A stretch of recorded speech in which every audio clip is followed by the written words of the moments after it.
हा सत्संग संत रामपालजी महाराजांचा असून मराठी भाषिक भक्त समाजास सहज समजावे म्हणून हिंदी भाषेतून मराठी भाषेत रूपांतरित करण्यात आलेले आहे.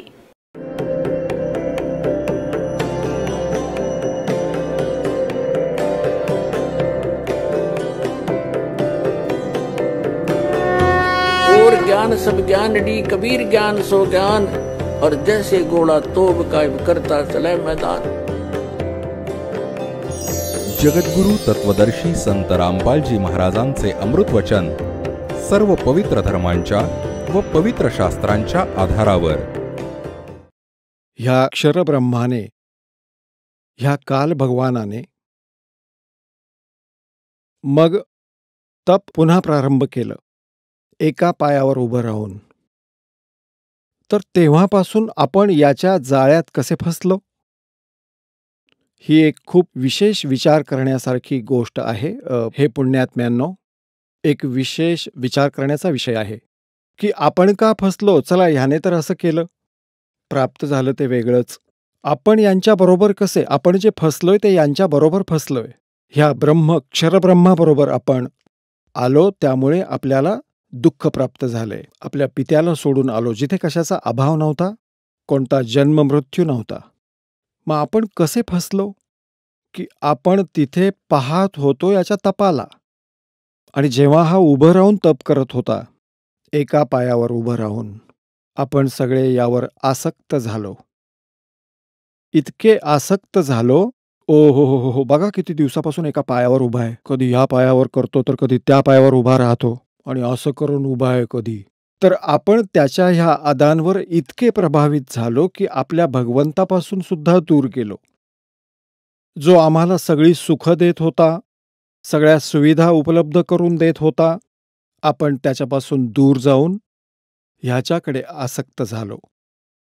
तर पुण्यात्म्यांनो, हाच आजार, हाच स्वभाव आपल्याला आणि आम्हा सगळ्यांना तिथूनच लागला आहे. जसं इथले हिरो आणि हिरोईन, अभिनेता अभिनेत्री आपल्या पोटासाठी, रोजीरोटीसाठी अभिनय करतात, अदा करतात, उड्याबिड्या मारतात, आणि हा तरुण वर्ग, मुलं, त्यांना पाहून इतके आसक्त होतात की विचारू नका. आणि जर कोणी हिरो किंवा हिरोईन, म्हणजे कोणी अभिनेता किंवा अभिनेत्री इथे बरवालामध्ये आले किंवा हिसारमध्ये आले, तर बघा या मुलांची, कॉलेजवाल्यांची, तरुण तरुणींची कशी गर्दी जमा होते ते. आणि कमीत कमी 200, 300, 400 फूट लांब उभं राहून बघतील ते, आणि म्हणतील, तो बघा, तो उभा आहे ना, आमका नेता, अभिनेता, ती उभी आहे, ती फलाणी अभिनेत्री. आता ते तर सगळं आपल्या पोटासाठी करतायत हे काम, आणि ही मुलं विनाकारण तिथं जातायत त्यांना पाहण्यासाठी. काही घेणं ना देणं, काय देणार त्यांना तो, आणि धक्के खाऊन संध्याकाळी उपाशी आपल्या घरी परत जातात. अगदी अशाच प्रकारे आपण ह्या काळावर आसक्त झालो आहोत, आणि भगवानापासून मनाने आपण दूर गेलो. परमेश्वर कबीर देवांनी अनेक वेळा आकाशवाणी केली की कोणीही ह्या ज्योत निरंजनाच्या नाटकाकडे पाहू नका, त्यावर प्रभावित होऊ नका. आपण आपल्या मालकावर लक्ष द्या. पण आपण वरून तर सावधान झालो, आपण याची बिलकुल इच्छा करीत नाही, पण आतला पीळ गेला नाही. तो तर अंतर्यामी आहे, परमात्मा. मग परमात्म्याने पुन्हा पुन्हा सांगून सुद्धा आम्ही ह्या काळावरून आपलं मन हटवू शकलो नाही, आत्म्याला हटवू शकलो नाही, आणि आतून मात्र ही इच्छा चिरंतन राहिली. आता ह्याने तिसऱ्यांदा जेव्हा तप सुरू केलं, ह्याने परमेश्वराकडून मागितलं की मला काही आत्मे प्राप्त करून द्या. तेव्हा परमेश्वराने ह्याला विचारलं, जेव्हा त्याने 64 युगे तप केलं, तिसऱ्या वेळी जेव्हा विचारलं की कसली इच्छा आहे ज्योतिनिरंजन, जे आपण मागितलं होतं ते मी आपल्याला दिलं आहे. आता तू का हट्ट करतोयस? तेव्हा हा म्हणाला, ज्योतनिरंजन म्हणजे क्षरपुरुष. क्षरपुरुषाने म्हटलं की प्रभू मला काही आत्मे द्या. मी एकटा तिथे नाही राहू शकत. 21 ब्रह्मांडांमध्ये एकटा कसा राहू? तेव्हा परमेश्वर म्हणाले की बघ, तुझ्या तपाच्या मोबदल्यात 64 युग जे तप केलेस त्याच्या बदल्यात आणखी राज्य देऊ शकतो, आणखी वस्तू माग त्या देऊ शकतो, पण आत्मे नाही देऊ शकत, कारण तो माझा आत्मा आहे. आता तो माझ्या वचनातून उत्पन्न झाला आहे, माझा अंश आहे. माझ्या अंशाला मी कसा देऊ शकेल? पण परमात्म्याने एक पर्याय ठेवला की ह्यात एक पर्याय आहे की जर कोणी स्वइच्छेने जात असेल तुझ्याबरोबर तर जाऊ शकतो, पण मी आपल्याकडून नाही ढकलू शकत त्यांना विहिरीमध्ये. तेव्हा ज्योतनिरंजन आमच्याजवळ आला. हा क्षरपुरुष आमच्याजवळ आला. जेवढे आत्मे आज ह्याच्या ब्रह्मांडामध्ये कैद झाले आहेत किंवा त्रास सहन करत आहेत, हे सगळे आत्मे ह्याच्या चहूकडे गर्दी करून उभे राहिले, जसा हिरो येतो, अभिनेता येतो. ह्याने सांगितलं आम्हाला की मी पिताजींकडून 70 युग तप करून खूप मोठी ब्रह्मांड प्राप्त केली आहेत. तिथे स्वर्ग बनवेन, महास्वर्ग बनवेन, हिरे पाचू लाल यांचे पहाड बनवेन. तिथं मी दुधाची नदी वाहवेन आणि तुम्ही याल माझ्याबरोबर. आता आम्ही तर पहिल्यांदाच त्याला पोहोचवत होतो, भले त्याने काही बनवलंही नसेल. त्याच्यावर प्रेम करत होतो, त्याच्यावर आसक्त झालो होतो. तेव्हा सगळ्यांनीच म्हटलं की आम्ही तयार आहोत आपल्याबरोबर यायला, पण जर पित्याने आज्ञा दिली तर आम्ही येऊ शकतो.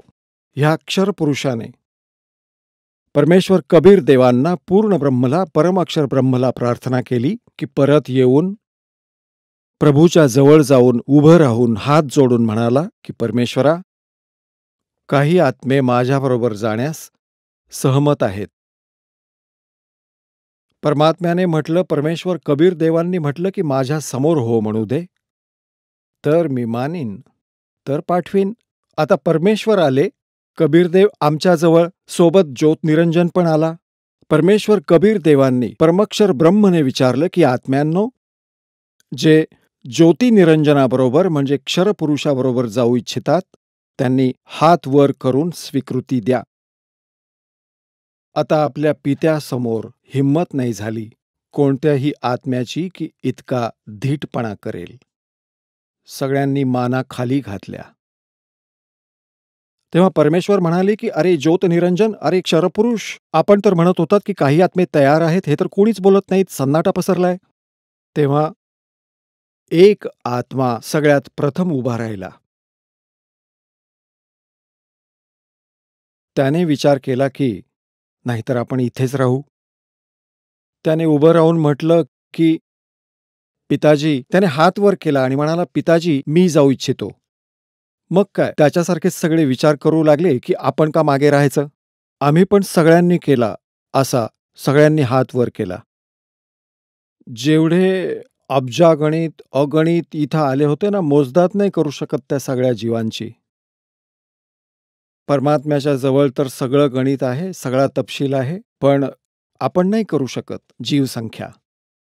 जेवढेही 21 ब्रह्मांडात प्राणी आहेत, हे सगळे सतलोकातून आले आहेत. मुंगी असो किंवा हत्ती असो, रंक असो, राजा असो, कोणत्याही पशुपक्ष्याची योनी असो, जीवजंतू सुद्धा भोगत आहेत. तर परमेश्वर म्हणाले, चला ठीक आहे. ज्योतनिरंजन, ज्यांनी ज्यांनी मनापासून तुझ्याबरोबर यायची इच्छा व्यक्त केली आहे, जे इच्छाशक्तीने सगळे जात आहेत, त्यांचे सगळ्यांचे नंबर मी लिहून घेतलेत, ते माझ्याकडे आहेत. तुम्ही जा तुमच्या ब्रह्मांडात, कारण ही ब्रह्मांड तिथंच होती, सतलोकाच्या एका कोपऱ्यामध्ये, बिलकुल एकांत ठिकाणी, सतलोकात. आणि आपण राहत होतो एका मुख्य सतलोकात. जसं एकतर बाहेरची गावं असतात दिल्ली क्षेत्राच्या, दिल्ली राज्याच्या, एक शहरांचं स्थान, मधलं जे स्थान असतं, आम्ही तिथे राहत होतो. आणि हे कालचे होते, समजा दिल्लीच्या बाहेर 21 ब्रह्मांड होती. हा निरंजन गेला तिकडे स्वतःच्या ब्रह्मांडामध्ये.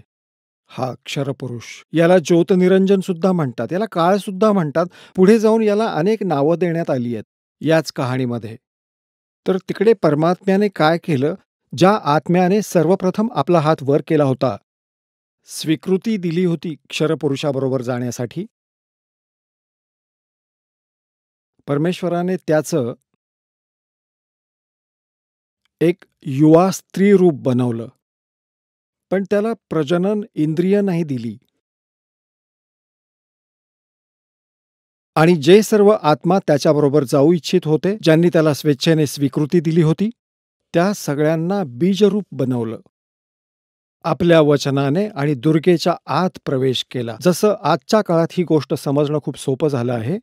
हे डॉक्टर लोक काय करतात की ते सांगतात की 1 ग्रॅम रक्तामध्ये न जाणे कितीतरी 80 लाख जीवाणू, 50 लाख जीवाणू वेगवेगळ्या प्रकारचे असतात. आणि त्या रक्ताला दुसऱ्या रक्तामध्ये मिसळलं जातं. त्याने ते अजून वाढतात. दुसऱ्या रक्तात मिसळले जातात ते जीवाणू. तर अशी ही व्यवस्था तुम्ही समजावून घ्या. परमात्म्याने मुलगी जी तरुणी बनवली होती, तिचं नाव ठेवलं प्रकृती देवी. तिला माया पण म्हणतात, आदिमाया. प्रकृती देवीला आदिमाया म्हणा. पुढे जाऊन हिलाच अष्टांगी म्हटलं गेलं आणि तिलाच दुर्गा संबोधलं. आता तिला दुर्गा म्हणूया. दुर्गाजीच्या शरीरात प्रवेश केला सर्व आत्म्यांनी आणि म्हटलं, बेटी मी तुला आशीर्वाद दिला आहे. परमेश्वराने म्हटलं की बेटी मी तुला आशीर्वाद दिला आहे आणि सगळ्या आत्म्यांना तुझ्या आत प्रवेश दिला आहे आणि तुम्ही तिथे जा ज्योतनिरंजनच्याकडे आणि जितके तो जीव सांगेल, आपल्या वचनाने निर्माण केले नर आणि मादी हे सांगून, तेवढेच ते समोर प्रकट होतील. आणि परमेश्वराने आपला पुत्र सहजदासला, जो ज्या 16 पुत्रांमधून जो सर्वप्रथम निर्माण केला होता त्यातला एक होता, सहजदासला म्हणाले की पुत्रा तू तुझ्या बहिणीला बरोबर घेऊन जा आणि ह्या ज्योतनिरंजनकडे सोडून ये. क्षरपुरुषाजवळ सोडून ये. त्याला क्षरपुरुष पण म्हणतात, ज्योतनिरंजन पण म्हणतात. हाच पुढे जाऊन गीतेत जो म्हणतो की मी काळ आहे, तोच काळ आहे. तिथे सोडून ये. क्षरपुरुषाला सांग की परमात्म्याने म्हणजे माझ्या वतीने सांग की हिच्या शरीरात सर्व आत्म्यांना प्रवेश दिला आहे आणि तिला वचन दिलं आहे, आशीर्वाद दिला आहे, शक्ती दिली आहे, वरदान दिलं आहे की जितके जीव तू मागशील, नर किंवा मादा, तरुणी प्रकृती देवी ही उत्पन्न करून देईल. सहजदास पिताजीच्या आदेशाला शिरोधार्य मानून आपली बहीण श्री दुर्गाला बरोबर घेऊन ज्योतनिरंजनच्याकडे आला. म्हणजे क्षरपुरुषाच्या द्वीपामध्ये गेला, त्या 21 ब्रह्मांड लोकात. त्याला सांगितलं की ही बहीण आहे आणि या बहिणीच्या शरीरात परमात्म्याने सगळ्या आत्म्यांना प्रवेश दिला आहे. आता सहजदासाने क्षरपुरुषाला म्हटलं की पिताजींनी ही बहीण पाठवली आहे, दुर्गा, ह्या श्रीदेवीच्या शरीरामध्ये त्या सर्व आत्म्यांना प्रवेश दिला आहे आणि तिला कबीर देवांनी वरदान दिलं आहे की जितके जीव तुम्ही मागाल ही वचनाने उत्पन्न करून देईल. असं सांगून तो सहजदास त्या मुलीला तिथेच सोडून परत आला. आता सहजदास परत आल्यानंतर तिथे प्रकृती देवी आणि हा ज्योतनिरंजन अर्थात क्षरपुरुष हे दोघेच राहिले. आता मुलगी तरुण असल्यामुळे तिचा रूपरंग उजळला होता. आता ज्योतनिरंजन म्हणजे क्षरपुरुषाच्या मनात दोष उत्पन्न झाला. एकट्या तरुण स्त्रीला पाहून त्याला त्या मुलीच्या बरोबर, दुर्गाच्या बरोबर, श्री देवीच्या बरोबर गैरव्यवहार करण्याची इच्छा झाली. तर प्रकृती देवीने वारंवार सांगितलं की ज्योतनिरंजन, तू असं कर्म करू नको. मी तुमची बहीण आहे, तुम्ही माझे मोठे बंधू आहात. तुमची उत्पत्ती परमेश्वर कबीर देवांपासून, सत्पुरुषांपासून एका अंड्यातून झाली. त्यानंतर आमची पण उत्पत्ती त्याच परमेश्वराने केली. तुम्ही माझे मोठे बंधू आहात, मी तुमची छोटी बहीण आहे. तुम्ही माझ्यावर हा जुलूम करू नका. इतक्या विनंत्या केल्या, पण क्षरपुरुषातील कामवासना इतकी वाढत गेली, इतका रजोगुण वाढत गेला की त्याने कोणाचंही ऐकलं नाही, मान मर्यादाही ठेवली नाही. आणि मुलीबरोबर त्याने बलात्कार करण्याचा प्रयत्न केला. अभद्र पद्धतीने मुख उघडलं होतं. दुर्गाने म्हणजे प्रकृती देवीने सूक्ष्मरूप धारण केलं. त्याच्या मुखात म्हणजे उदरात प्रवेश केला. तसं तिला दुसरीकडे पळण्याचा प्रश्नच नव्हता, हे माहिती होतं. आपली इज्जत वाचवण्यासाठी, आपल्या कौमार्याची रक्षा करण्यासाठी तिने त्याच्या पोटामध्ये उडी घेतली. तिकडून आवाज दिला की हे परमात्मा, माझी रक्षा कर, मला वाचवा पिताजी, मला वाचवा. परमात्म्याला माहिती होतं की यांच्याबरोबर हे असंच होईल, कारण त्या परमात्मा परमेश्वरानं वारंवार मनाई करूनही यापासून त्या क्षरपुरुषाचं मन हटवू शकत नव्हते. परमेश्वराने स्वतः आपला पुत्र जोगजीतचं रूप धारण केलं आणि तिथे प्रकट झाले. मुलीला, दुर्गाला त्याच्या पोटातून बाहेर काढलं, शरीरातून बाहेर काढलं आणि म्हणाले की ज्योतनिरंजन, ऐक परमपित्याचा आदेश.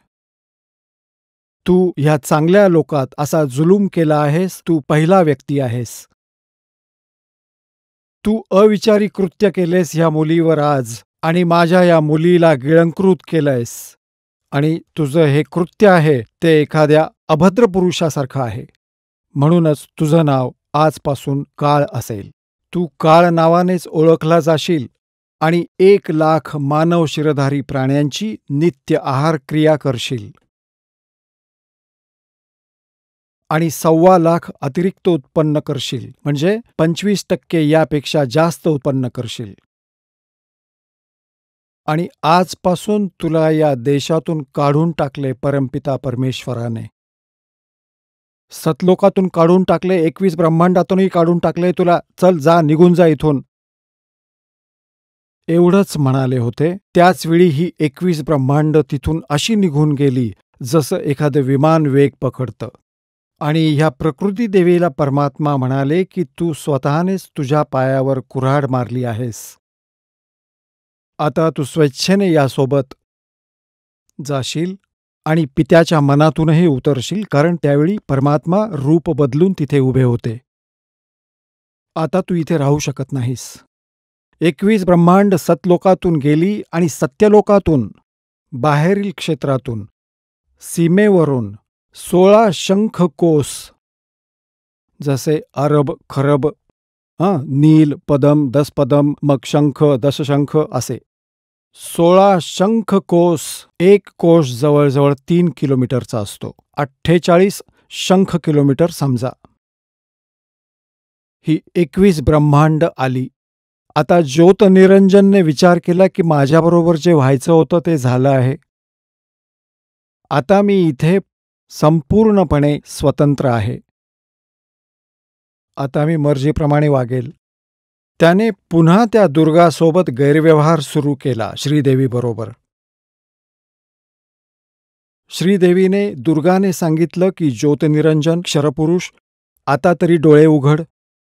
पहा, परमात्म्याने मला शक्ती दिली आहे, शब्दशक्ती दिली आहे. मी माझ्या वचनशक्तीने तू म्हणशील तेवढे जीव तयार करून देऊ शकते ह्या तुझ्या विश्वासाठी. तू ही मैथुन सृष्टी प्रारंभ करू नको. परंतु त्याने ऐकलं नाही. दुर्गाने पुन्हा याचना केली की बघ, तू माझा मोठा भाऊ, मी तुझी छोटी बहीण. आणि दुसरं, मी तर तुझ्या उदरातून बाहेर आली आहे, त्यामुळे मी तुझी पुत्री आहे. कोणत्या तरी नात्याची लाज बाळग, परंतु ह्या ज्योतनिरंजन क्षरपुरुषाने तिचं अजिबात ऐकलं नाही. त्या परमात्म्याने त्या मुलीला प्रजनन इंद्रिय प्रदान केलेलं नव्हतं.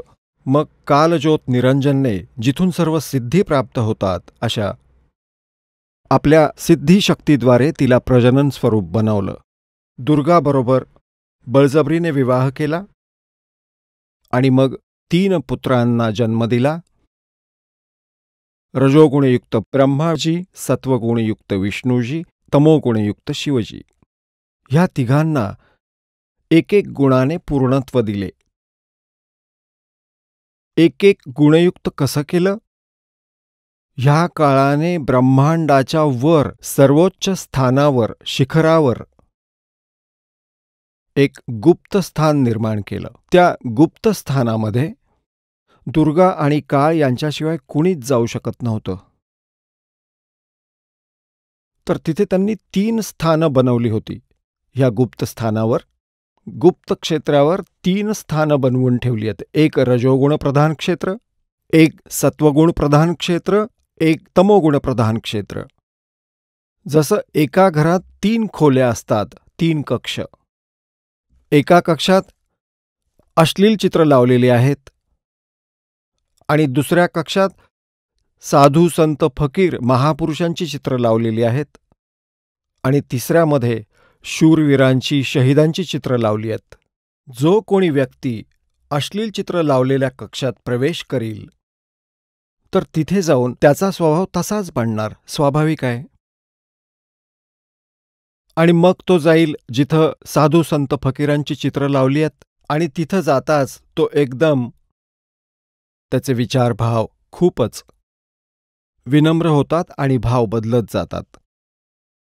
असंच तो ज्या कक्षात शूरवीरांची, शहीदांची चित्र लावली आहेत तिथे जातो तर आपोआप त्याच्या स्वभावात बदल होत जातो, मनोबल बदलतं.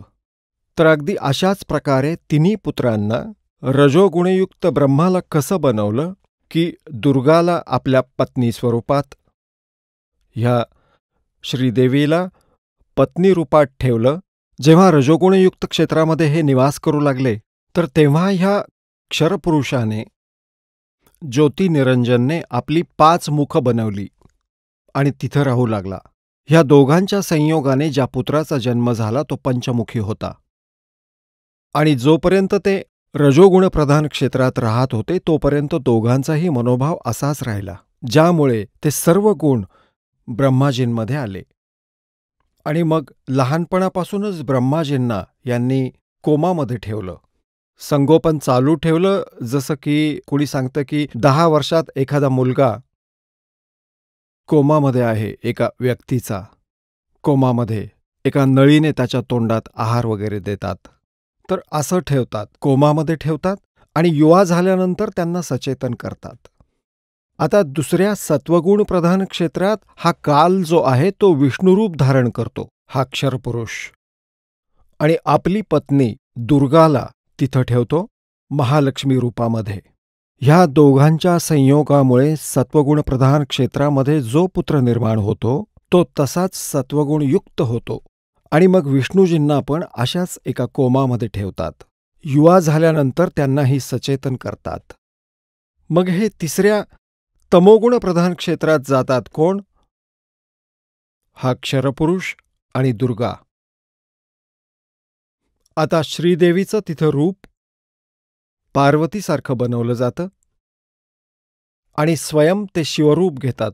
जसं तुम्ही शिवरूप पाहता तर असं तर शिवरूप बनवतात आणि त्या तमोगुण प्रधान क्षेत्रामध्ये राहतात. तिथं यांच्या संयोगाने जो पुत्र जन्म घेतो तो आपोआपच तमोगुणयुक्त होतो.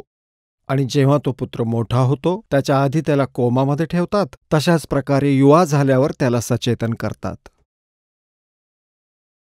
जेव्हा हे युवा होतात तेव्हा ह्या तिघांनाही एकत्र करतात. एकत्र केल्यावर हा काळ काय म्हणतो? जेव्हा हे तिन्ही पुत्र युवा होतील आणि कार्य करायला योग्य होतील, ह्या सृष्टीची स्थिती सांभाळण्यायोग्य होतील, तेव्हा ह्या काळाने, क्षरब्रह्माने, क्षरपुरुषाने म्हटलं आपल्या पत्नी दुर्गाला की आजपासून मी कोणाच्याही समोर मी मूळ वास्तविक स्वरूपात प्रकट होणार नाही, ही माझी प्रतिज्ञा आहे. आणि तुम्ही जा खाली लोकांमध्ये 21 ब्रह्मांडांमध्ये आणि सांभाळा सगळ्या सृष्टीला. आता दुर्गाने म्हटलं की ज्योतिनिरंजन, मी तुझ्या अधीन झाले आहे. माझ्याच पायावर मी कुऱ्हाड मारून घेतली आहे. कुऱ्हाड तर मारली आहे, आता मला तू सांगशील तसं तुझ्या तालावर नाचावं लागेल. एक गोष्ट सांग, मी स्त्री एकटी कशी या एवढ्या विशाल ब्रह्मांडाला सांभाळणार? तू माझ्याबरोबर राहशील तर मला सहयोग मिळेल. तर तो म्हणाला की मी गुप्त राहीन, कधी कोणापुढे प्रकट होणार नाही, आपल्या योगशक्तीद्वारे लपून राहील, परंतु मी तुझी साथ क्षणाक्षणाला देत राहीन. तू तर फक्त निमित्त मात्र असशील. जे काही मला करायचंय मी स्वतः करीन, माझं कर्म अलौकिक असेल, असं सांगून दुर्गाला ह्या तिन्ही पुत्रांकडे पाठवलं. दुर्गाने ह्या तिघांना सचेतन केलं, एका स्थानावर एकत्र बोलावलं प्रेरित करून. तेव्हा यांना सांगितलं की तुम्ही तिघे आपापली कार्य करा. ब्रह्मा सृष्टी, उत्पत्ती आणि विष्णुस्थिती आणि शिवसंहार करा. तेव्हा यांनी म्हटलं की माते, इथे स्थान तर नाहीये, सगळं पाणीच पाणी आहे, आम्ही कुठे राहू? त्यांना तिथं समुद्रामध्ये, क्षीरसमुद्रामध्ये ठेवलं होतं. तेव्हा दुर्गाने सांगितलं की चला तुम्ही तिघे विमानात बसा. आणि त्यांना बरंच काही दाखवलं, वरचे सगळे लोक दाखवले. ह्या तिघांकरिता 3 राजधान्या बनवल्या, एक शिवपुरी, एक विष्णुपुरी आणि एक ब्रह्मापुरी. शिवलोक म्हणा किंवा शिवपुरी म्हणा, ब्रह्मलोक म्हणा किंवा ब्रह्मपुरी म्हणा, आणि विष्णुपुरीला विष्णुलोक म्हणा. ह्या तिघांना एकेका लोकात पाठवलं, आपापली वेगळी स्थानं दिली. आणि मग ह्या तिघांनाही सांगितलं की जा तुम्ही सागर मंथन करा. आदेश दुर्गाला देतोय हा ब्रह्म, क्षरपुरुष, क्षरब्रह्म. आणि दुर्गा या मुलांना सांगते की जा तुम्ही सागर मंथन करा. पुढे कालने सगळी व्यवस्था केली होती. सर्वप्रथम जे सागर मंथन झालं, ह्या कालने काय केलं की आपल्या श्वासांद्वारे 4ही वेद लपवले समुद्रात. सागर मंथन केल्याने हे 4ही वेद लिपिबद्ध होऊन बाहेर आले. जसं दुधाचं एक स्वरूप असतं, त्यात त्याचं विरजण लावून दही बनतं, दही घुसळलं की त्याचं लोणी, त्याचं काही वेगळंच रूप असतं, परत ताक होऊ शकत नाही. तर अशा प्रकारे ते 4ही वेद आपोआप सुंदर कमळाच्या फुलावर आरूढ होऊन आले. ब्रह्माने 4ही वेद घेतले आणि ते वेद घेऊन आले. दुर्गाला आकाशवाणीतून कालने सांगितलं की ब्रह्माजींना सांगा की वेद वाचा, आणि मी त्यांना अंतर्प्रेरणेमधून त्याचा अर्थ सांगेन. तर ब्रह्माने त्याच्या आधी ब्रह्मा, विष्णू आणि शिव वेदपठणाआधी माता दुर्गाला विचारत की माते, आमचा पिता कोण आहे? दुर्गाला कालने मनाई केली होती की तू माझं रहस्य सांगणार नाहीस. त्याचवेळी तिला सांगितलं होतं की तू माझ्याबद्दल कोणाला सांगू नकोस, नाहीतर तुझी काही गय नाही. आता त्या कालच्या भीतीने, ज्योतनिरंजन क्षरपुरुषच्या भीतीने दुर्गाने सगळं रहस्य गुप्त ठेवलं. आपल्या पुत्रांना सांगितलं की मुलांनो, तुमचा कोणी पिता नाही, मीच तुमची माता आहे, मीच तुमचा पिता आहे, मीच साऱ्या सृष्टीची रचनहार आहे. तर मुलांनी विश्वास ठेवला जे आई सांगतेय. जेव्हा ब्रह्माजींनी वेदपठन केलं, त्यात पाहिलं की सृष्टी रचनहार तर कोणी दुसरंच आहे, तो परमाक्षर ब्रह्म आहे. ब्रह्माने विचारलं की माते, हे वेद कसे मिळाले आपल्याला? दुर्गाने सांगितलं की ही परमात्म्याची देणगी आहे, परमेश्वराने दिले आहेत. अच्छा, तर मग ब्रह्मा म्हणाले की माते, वेदात लिहिलं आहे की परमात्मा साकार आहे, मनुष्य सदृश्य आहे, सहशरीर आहे, आणि तू सांगतेस की आमचा कोणी पिता नाहीये? वेदात लिहिलं आहे की त्यानेच सगळ्याची रचना केली आहे, तो सगळ्याचा रचनाहार आहे, सगळ्याचा मालक आहे. तर वेद खोटे असू शकत नाहीत, कारण गॉड गिव्हन असल्याचं सांगतेस तू. आणि दुर्गा फसली. पहा पुण्यात्म्यांनो, कितीही खोटं बोला, सत्य बाहेर आल्याशिवाय राहत नाही. कहते हैं चोर चुरावे तोमड़ी गाड्डे पानी में, वह गाड्डे वह ऊपर आवे, नो सच्चाई छानी नहीं. मग दुर्गाने सांगितलं, बाळांनो ऐका, तो निराकार आहे, तो कुणालाही दिसत नाही, तर का व्यर्थ प्रयत्न करता? तो निराकार आहे. आता ब्रह्माने म्हटलं, माते, आता तुझ्या गोष्टींवर आमचा विश्वास बसत नाही. आजपर्यंत मी तुझं सगळं म्हणणं शिरोधार्य मानत होतो, पण आज मात्र तुझ्या बोलण्याबद्दल अविश्वास वाटतो. आता मी नाही ऐकणार तुझं. मला परमात्मा हवाय, कारण हा आत्मा परमेश्वरापासून विभक्त झालाय तेव्हापासून त्याला त्याचा अभाव जाणवतोय, आणि तेव्हापासूनच शोध घेऊ लागले.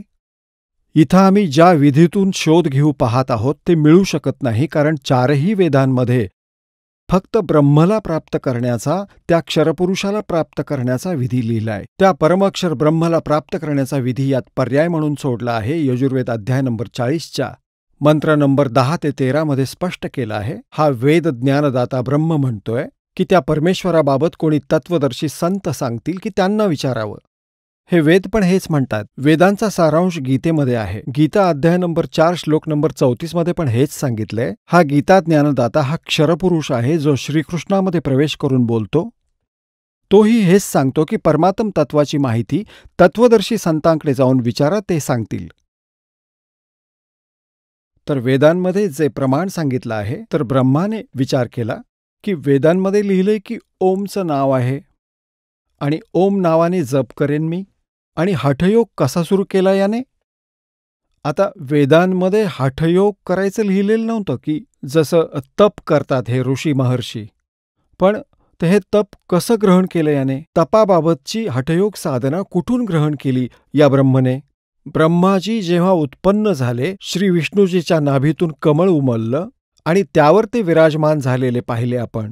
बराच वेळ त्या देठाला धरून बसले, खाली उतरू पाहत होते, पण काही पर्याय नाही मिळाला. तर त्या कमळावर जाऊन परत विराजमान झाले. त्यावेळी आकाशवाणी झाली क्षरपुरुषाची, ज्योतनिरंजनची, की तप करा, तप करा. आता ब्रह्माने त्या आकाशवाणीलाच परमेश्वर मानून तप सुरू केलं. जेव्हा 1000 वर्ष तप केलं तेव्हा आकाशवाणी झाली की सृष्टी करा. आता तपाने बॅटरी चार्ज झाली. आता ब्रह्माजींनी विचार केला की वेदांमध्ये लिहिलीये ती भगवानवाणी, आणि मी जी ऐकलीये ती पण भगवानवाणी. आता वेदांमध्ये जे ज्ञान आहे ते परमअक्षर ब्रह्मने दिलेलं आहे. 5 वेद दिले होते परमेश्वराने ह्या क्षरपुरुषाला, त्याच्या अंतःकरणात स्थिर केले होते. आता जसे कोणाच्या अंतःकरणात फीड केले, तर वेळ दिला परमात्म्याने, आणि त्यानंतर ते आपणहून बाहेर आले. येत होते ते बाहेर, 5ही आले. पण याने वाचून पाहिलं तर 5व्या वेदामध्ये खूपच माहिती होती परमपिताची, सत्यपुरुषाची, परमअक्षर ब्रह्माची. त्यांनी त्याला नष्ट केलं आणि 4 वेद दिले. आता 4ही वेदांचं पठण केलं आणि ब्रह्माजींनी सांगितलं की माते, यात ओम नाव आहे आणि मी परमात्म्याला प्राप्त करीनच. दुर्गाने सांगितलं की जर तुला पिता मिळाला नाही तर तू कुठं जाशील, आणि तुला पिता मिळाला नाही तर तू काय करशील, कारण त्यानं प्रतिज्ञा केली की दर्शन नाही देणार. ब्रह्माने सांगितलं की मी तुला माझं तोंड नाही दाखवणार जर भगवान नाही मिळाले तर, कारण वेदांमध्ये लिहिलंय ना. यजुर्वेदातील अध्याय 40 मध्ये मंत्र 15 मध्ये स्पष्ट केलाय की ओम करतो स्मर किलबे स्मर कर्तुम स्मर. म्हणून हे ओम नाव आहे क्षरपुरुषाचं, ब्रह्मपर्यंत क्षरपुरुषाचं. आणि परमअक्षर ब्रह्मबाबत वेदांमध्ये ज्ञान नाहीये साधनेचं, पण त्याची महिमा मात्र खूप लिहिलीय. 3 वेदांचं अध्ययन करणाऱ्यांनी परमात्म्याची महिमा तर पूर्ण परमात्मावाली ग्रहण केली आणि साधना तर ब्रह्मवाली केली. माहिती परमअक्षर ब्रह्मची अधिक आहे, ज्याला परमअक्षर ब्रह्म म्हणतात, सत्पुरुष पण म्हणतात. पण त्याला प्राप्त करण्याची पद्धत नाहीये, वे ऑफ वर्शिप नाहीये. वे ऑफ वर्शिप म्हणजे पूजेची विधी ती फक्त ब्रह्मपर्यंत आहे. ते ओम नाव आहे. गीता अध्याय नंबर 17च्या श्लोक नंबर 23 मध्ये 3 मंत्राच्या जपाचा स्पष्टीकरण आहे. ओम तत्सत इति निर्देश ब्रह्मणे त्रिविध स्मरते. आणि गीता अध्याय नंबर 15च्या श्लोक नंबर 1 ते 4 मध्ये आणि 16 आणि 17 मध्ये विस्ताराने विवरण केलं आहे की ह्या संसाररूपी वृक्षाचं मूळ कोण आहे, खोड कोण आहे, शाखा कोण आहेत, फांद्या कोण आहेत, पानं कुठली आहेत, ह्याला जो जाणतो तो तत्वदर्शी संत आहे. आणि 16 व 17 श्लोकातील 15व्या अध्यायात गीतामध्ये क्षरपुरुष, अक्षरपुरुष व परम अक्षर ब्रह्म म्हणजे उत्तम पुरुष व अन्य क्षरपुरुष व क्षरपुरुषापेक्षा अन्य आहे तो परमक्षर ब्रह्म आहे. गीता अध्याय नंबर 8च्या श्लोक नंबर 1 मध्ये अर्जुनाने विचारलं की आपण जो अध्याय नंबर 7च्या मंत्र 29 मध्ये ज्या तत्ब्रह्माविषयी म्हटलं की प्रभू ते किम तद्ब्रह्म, त्याचं उत्तर गीता ज्ञानदात्याने 8व्या अध्यायाच्या 3ऱ्या श्लोकात दिले की ते परमक्षर ब्रह्म आहे आणि तोच सगळ्या सृष्टीचा रचनाहार आहे. तिन्ही लोकात प्रवेश करून सर्वांचं पालनपोषण करतो 15व्या अध्यायात श्लोक 17 मध्ये स्पष्ट केलं आहे.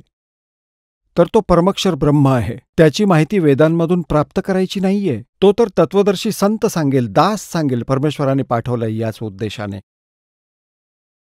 तो नसल्यामुळे ब्रह्माजींनी ओम नावाचा जप केला, 4 युगांपर्यंत समाधी लावून हठयोग पण केला. तेव्हा दुर्गाने आपल्या वचनाने एका मुलीची निर्मिती केली आणि तिला म्हटलं की बाळा तू जा आणि ब्रह्माला जो समाधिस्थ आहे त्याला उठव आणि सांग की तुला आईने बोलावले, तुझ्याशिवाय सृष्टीची रचना होऊ शकत नाही. आता 4 युग झाली आणि आकाशवाणी केली दुर्गाला क्षरपुरुषाने की दुर्गा सृष्टी रच. दुर्गाने म्हटलं, प्रकृती देवीने म्हटलं की तुमचा ज्येष्ठ पुत्र तुमच्याच शोधात गेला आहे, माझं न ऐकता गेला आहे. तर आकाशवाणीतून म्हटला कालपुरुष, क्षरपुरुष, त्याला परत बोलाव, मी कधीही दर्शन देणार नाही. चला आता आपण त्या श्रद्धाळूंचे अनुभव जाणून घेऊया ज्यांनी जगद्गुरु तत्वदर्शी संत रामपालजी महाराजांकडून नामदीक्षा प्राप्त केलेली आहे, तसेच त्यांच्याद्वारे सांगितलेल्या भक्ती मार्गावर चालत आहेत. नमस्कार सतसाहेब. आपलं नाव? माझं नाव ज्योती विजय परदेशी. आपण कुठून आलात?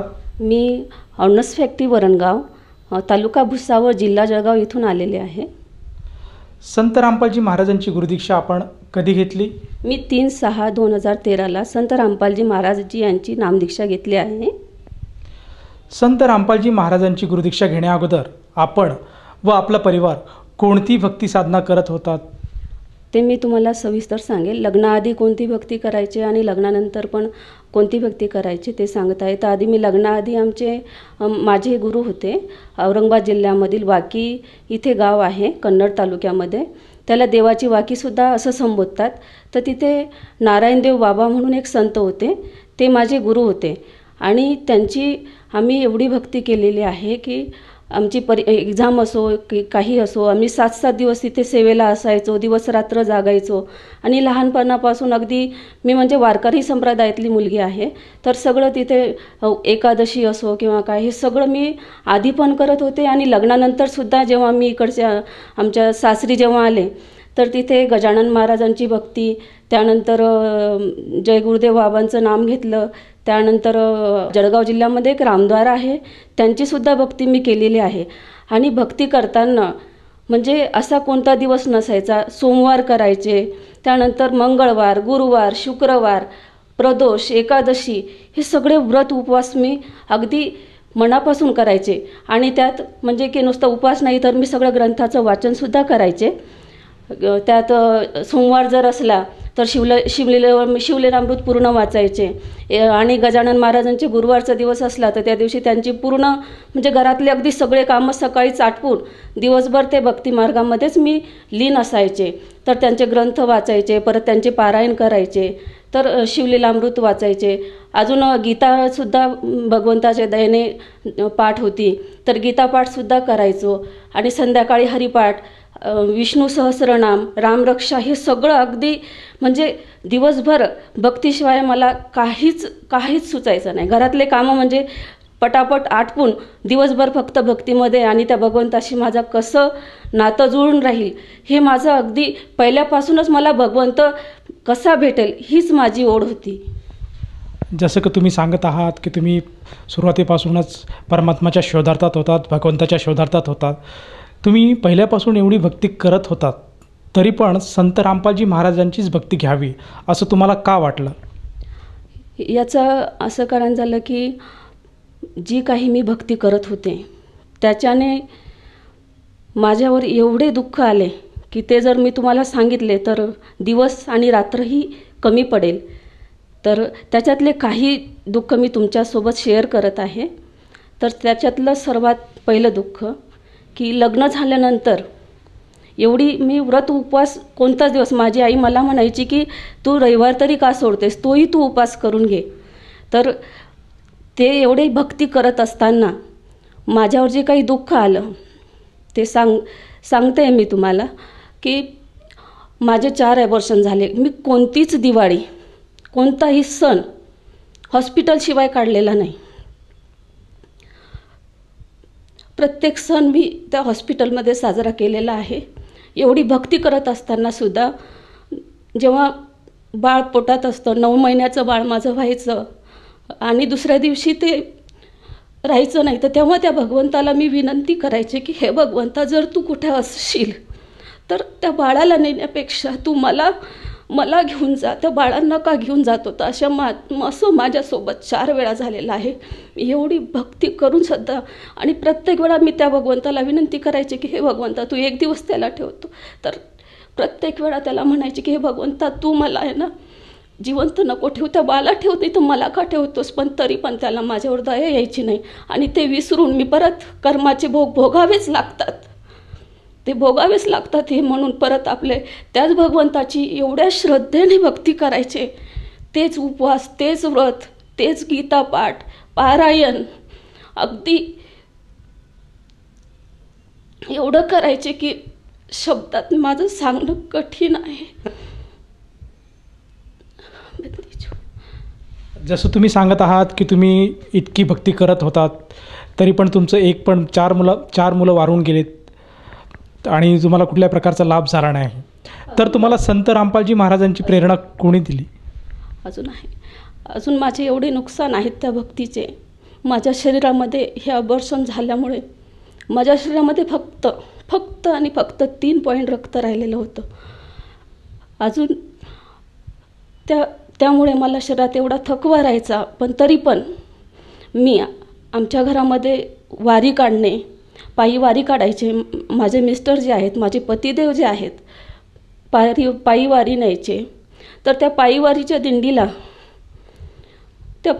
दिंडीला मी असा स्वयंपाक करायचे कितीही असले तर त्या पायीवारीच्या दिंडीला भक्तांना मी प्रत्येक वेळेला ज्या वेळेला जशी दिंडी काढते तर प्रत्येक वेळेला नवीन असे पक्वान्न बनवायचे की तृप्त होऊन जायचे सगळे आत्मा. आणि संत रामपालजी महाराज यांचं नाम घेण्याआधी शेवटच्या दिंडीला पुरणपोळीचा जो सगळा स्वयंपाक असतो तो सुद्धा सगळ्यांना जेवू घातलेला आहे.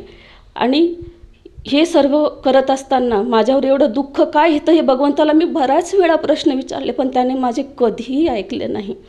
त्यानंतर मला मायग्रेन पेन, मला मूळव्याध. तर मायग्रेन पेनमध्ये तर मी नाईस नावाची गोळी रोज मला दिवसातून 3 वेळा घ्यावी लागायची. ती 3 वेळा गोळी घेऊनसुद्धा जर नाही आराम पडला तर मला इंजेक्शन घ्यावं लागायचं. आणि मूळव्याधमध्ये तर मला भयंकर त्रास व्हायचा.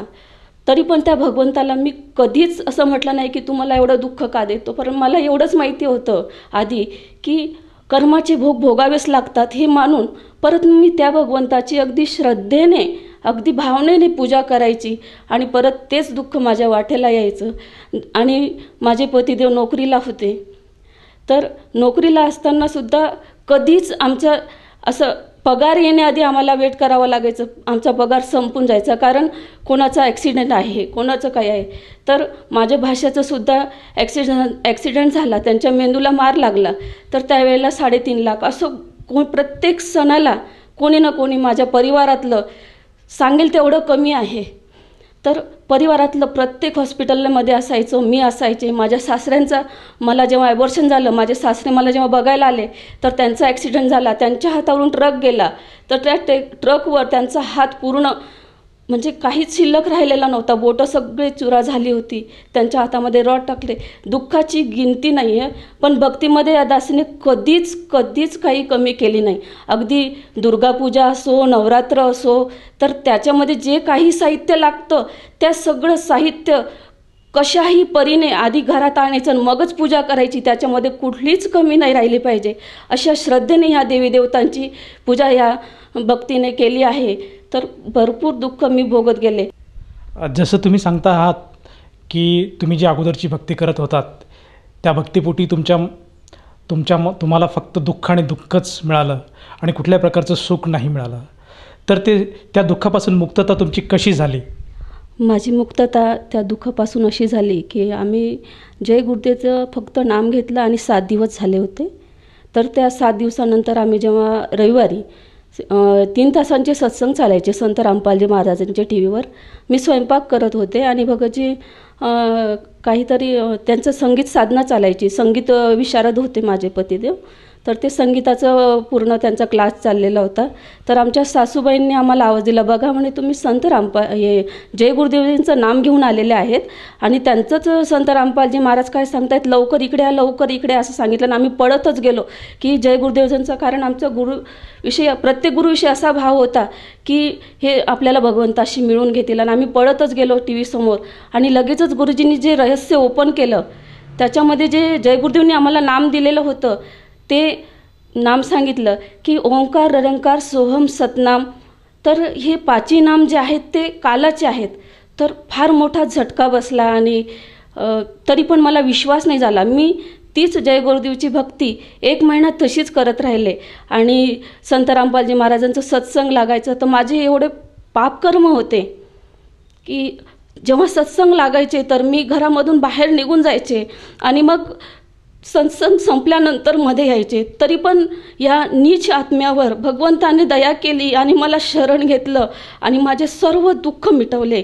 तर मी बाहेर निघून गेली आणि मग एक दिवस अशी दया झाली संत रामपालजी महाराजांची की आम्ही वर्षभर सत्संग ऐकले. एवढे आमचे पापकर्म होते. आता तर असं वाटतं की वर्षभर मी वाया घालवला आणि लवकर संत रामपालजी महाराजांची जर मी नामदीक्षा घेतली असती तर अजून माझ्यावर लवकर दया झाली असती. अजून एक दुःख माझं सांगायचं आहे की माझं माहवारीमध्ये जो त्रास होतो पोट दुखण्याचा, तो मला असा व्हायचा की मी सांगायचे माझ्या पतिदेवांना की तुम्ही आहे ना मला इंजेक्शन आणून द्या आणि मला मारून टाका, मला हा त्रास सहन होत नाही. ही नामदीक्षा घेण्याआधीची गोष्ट आहे. तर तरी पण मला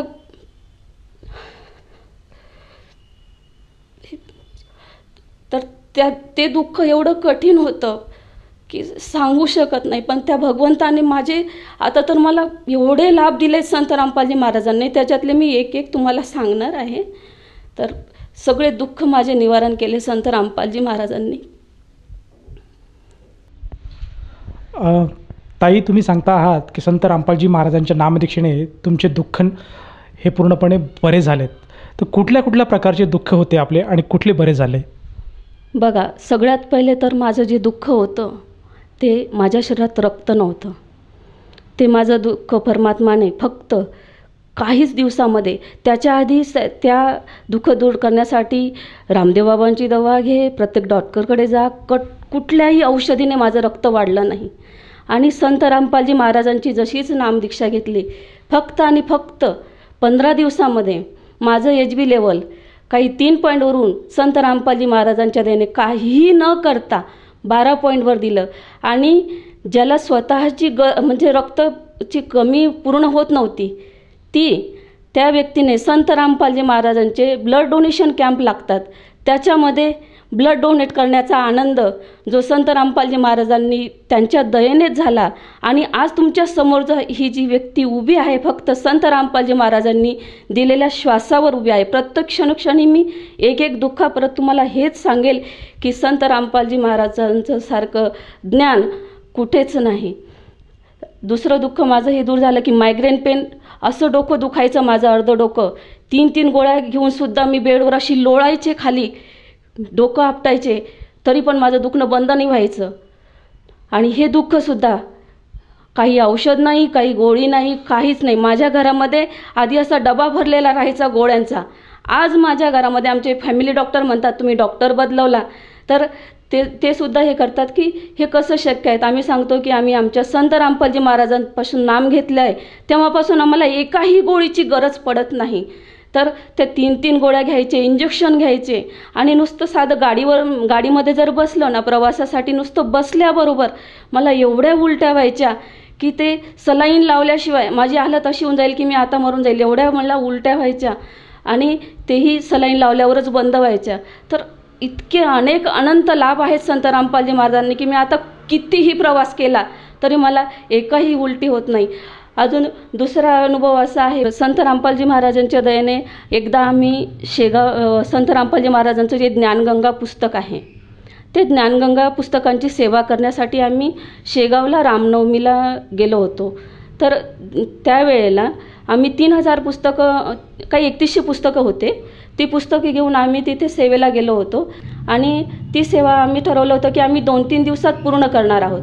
पण संत रामपालजी महाराजांच्या कृपेने ती सेवा 1च दिवसात संपली. आणि जेव्हा आम्ही परतीला जात होतो, घरी जात होतो, सेवा संपवून गुरुजींच्या दयेने 1च दिवसात ती सेवा संपली आणि आम्ही घरी निघालो. त्यावेळेला आम्ही म्हणजे इकडचाही रात्रीचा प्रवास होता आणि इकडे रिटर्नला निघालो, कारण माझ्या पतिदेवांची सकाळी ड्युटी होती आणि आम्हाला वेळेवर पोहोचणं, 7 वाजता ड्युटी होती, आम्हाला घरी पोहोचणं फार गरजेचं होतं. तर कारण 1 दिवसात सेवा संपली तर दुसऱ्या दिवशी आम्ही पूर्ण सुट्टी मारणार होतो, पण मग दुसऱ्या दिवशी ती ड्युटी जॉईन करायची म्हणून आम्ही लवकर निघालो. आणि कसं तरी आम्ही एक दुसऱ्याला जागोत चालत होतो, संत रामपालजी महाराजांचे वचन बोलत चाललो होतो, सेवेचा आनंद बोलत.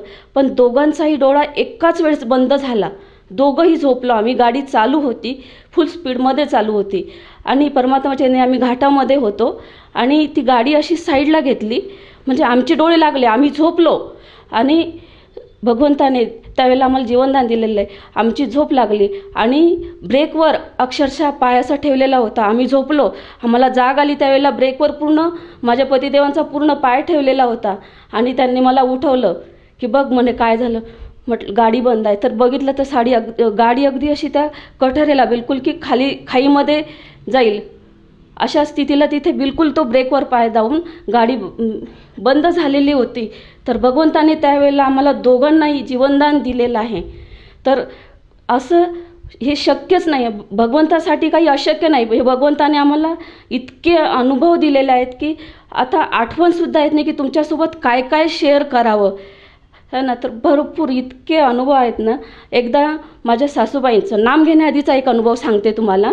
आमच्या ज्या सासूबाई आहेत त्यावेळेला आम्ही फक्त सत्संग ऐकायचो, आणि सत्संग ऐकत असताना आम्ही ते खाली जी पट्टी चालते त्या नंबरवरून ज्ञानगंगा पुस्तक मागवलं.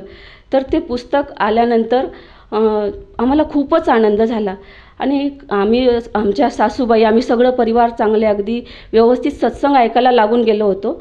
आणि त्यातच माझ्या सासूबाईंना काय झालं की डॉक्टरांनी काही गोळ्या दिल्या आणि त्यांना ती ॲलर्जी झाली.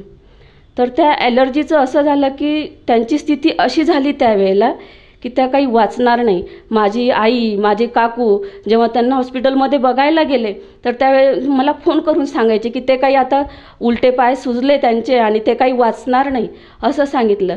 तर इथून जेव्हा आधी तर त्यांना आम्ही प्रॉपर आमचे जे डॉक्टर आहे तिथे दाखवलं, तिथून त्यांना आराम नाही पडला, मग जळगावला दाखवलं आणि जळगावनंतर मग त्यांना औरंगाबादला हलवण्यात आलं. तर त्यावेळेला त्यांना आम्ही जळगावून नेण्याआधी घरी आणलं. संत रामपालजी महाराजांनी ती बुद्धी दिली. त्यांचे कपडे वगैरे सगळे घेण्यासाठी घरी आले आणि आमच्याकडे जे ज्ञानगंगा पुस्तक होतं त्याच्यावर संत रामपालजी महाराजांचं एक चित्र आहे. तर त्या फोटोवर संत रामपालजी महाराजांचा फोटो माझ्या सासऱ्याने त्या सासूच्या डोक्यावर ठेवला आणि ती तुम्हीच तिला वाचवून आणणारे आहेत. तर हे माझ्या सासऱ्याने त्यांनी सांगितलं आणि भगवंताच्या दयेने ते महिनाभर ते हॉस्पिटलला राहिले. ॲलर्जी अशी होती की त्यांचं सगळे साल असे निघत होते, तोंडातून सुद्धा म्हणजे साल असे निघायचे. पूर्ण जळून गेल्यासारखं कसं होतं उकळतं पाणी पडल्यानंतर, तसं आतून सुद्धा साल निघायचे, रक्त निघायचं तोंडातून. म्हणजे मी जेव्हा त्यांना ते ट्यूब लावायचे तर माझ्या डोळ्यातून पाणी गळायचं की आता काही खरं नाही. तर आणि मला ते माझे परिवारचे सगळे, माझी आई, माझे काकू जेव्हा त्यांना भेटायला यायचे तर ते वारंवार फोन करून सांगायचे की हे आता काही वाचत नाही. आणि मग तिथून जेव्हा ते वाचून आले तर बंदी छोड सद्गुरू रामपालजी महाराजांची दया झाली आणि खरंच त्यांनी तो फार मोठा चमत्कार आम्हाला सत्संगाने दिला. नाम घेतल्यानंतरचे तर अनुभव तुम्ही ऐकलेच, पण हा सत्संगाचा, फक्त सत्संग ऐकल्याचा हा अनुभव आहे.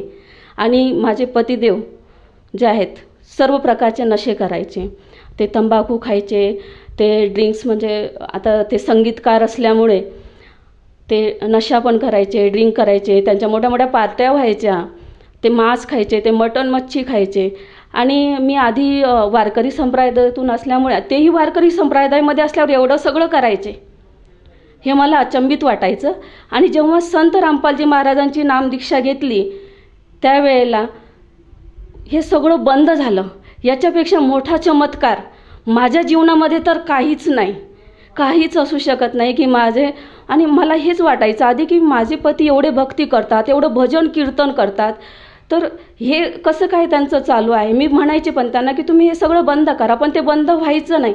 आणि ज्या वेळेला संत रामपालजी महाराजांकडून नामदीक्षा घेतली त्यावेळेला त्यांचा सगळा नशा आणि त्यांचं मांस मटण मच्छी खाणं भगवंताने त्या क्षणापासून बंद केलं. तर परत कधीही आठवण त्यांना त्या गोष्टीची आली नाही. तर हे तर फार मोठे चमत्कार आहेत. चमत्काराशिवाय होईल, कारण प्रत्येक मनुष्य, कारण मी एवढं त्यांना म्हणायचे, माझे मुलंसुद्धा त्यांच्या हाताला लटकायचे, पप्पा ही तंबाखू फेकून द्या, तुम्ही हे खाऊ नका, पण त्यांच्याकडून ते हे बंद व्हायचं नाही. तर परमात्मा संत रामपालजी महाराज यांनी नामदीक्षा देऊन मला एवढे सुख दिलेले आहेत ना, तर ते सांगता सांगता खरंच म्हणजे मला तुमच्यासमोर बोलायला खरंच आठवत नाही आहे. तर त्याची गिनती नाही आहे अगदी की काय काय तुम्हाला सांगावं काय नाही सांगू असं मला झालेलं आहे. जसं की तुम्ही सांगत आहात की संत रामपालजी महाराजांकडनं गुरुदीक्षा घेतल्यानंतर आपले जे पूर्वीचे दुःख आणि जो त्रास होता तो पूर्णपणे बरा झाला. तर यामधून आपण सर्वसामान्य जनतेला काय संदेश द्याल?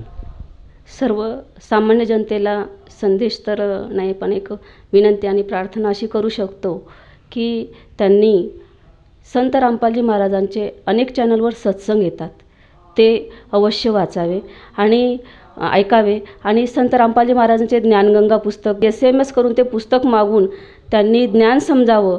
आणि आपल्या घरातील जसं माझं दुःख दूर झालं तसंच सगळ्या भक्तांनीसुद्धा ते पुस्तक वाचून आणि आपल्या घरातील सर्व नशा किंवा काही दुःख दूर करायचं. आणि सर्वात मोठी गोष्ट दुःख दूर करण्याचा 84 लक्ष योनीचा फेरा जर चुकवण्यासाठी जर काही मार्ग असेल तर फक्त हा आणि हाच आहे. तर तुम्ही दररोज TV चॅनलवर सत्संग असतो तो रोज ऐका आणि संत रामपालजी महाराजांचं सत्संग ऐकून नामदीक्षा घ्या आणि आपल्या जीवनाचं कल्याण करा. एवढीच प्रार्थना आपल्याला आम्ही करू शकतो. जर कोणा व्यक्तीला संत रामपालजी महाराजांकडनं गुरुदीक्षा घ्यावायची असेल तर ती व्यक्ती गुरुदीक्षा किंवा नामदीक्षा कशी घेऊ शकेल? नामदीक्षा घेण्यासाठी अनेक चॅनलवर संत रामपालजी महाराजांचे सत्संग चालतात. त्याखाली एक पिवळी पट्टी चालते, त्या पट्टीवर नामदान स्थळाचे नंबर चालतात. संत रामपालजी महाराजांनी प्रत्येक जिल्ह्यामध्ये नामदान केंद्र उघडलेले आहेत, तिथून ते आपली नामदीक्षा घेऊ शकतात. या नामदानासाठी किंवा या गुरुदीक्षासाठी किती खर्च येतो? काहीही खर्च येत नाही, 1 रुपयाही खर्च येत नाही. अगदी सगळी सेवा निशुल्क असते. जे काही नामदानामध्ये साहित्य दिलं जातं गुरुजींकडून तेही सगळं निशुल्क असतं. काहीही 1 रुपयाही खर्च लागत नाही. धन्यवाद. सतसाहेब.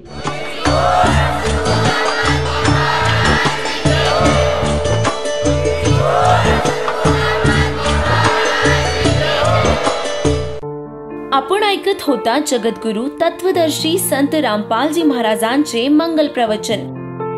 निशुल्क नामदीक्षा प्राप्त करण्यासाठी आणि अधिक माहितीसाठी संपर्क करा 7030303951 7030303952. आमची वेबसाईट आहे www.jagadgururampalji.org.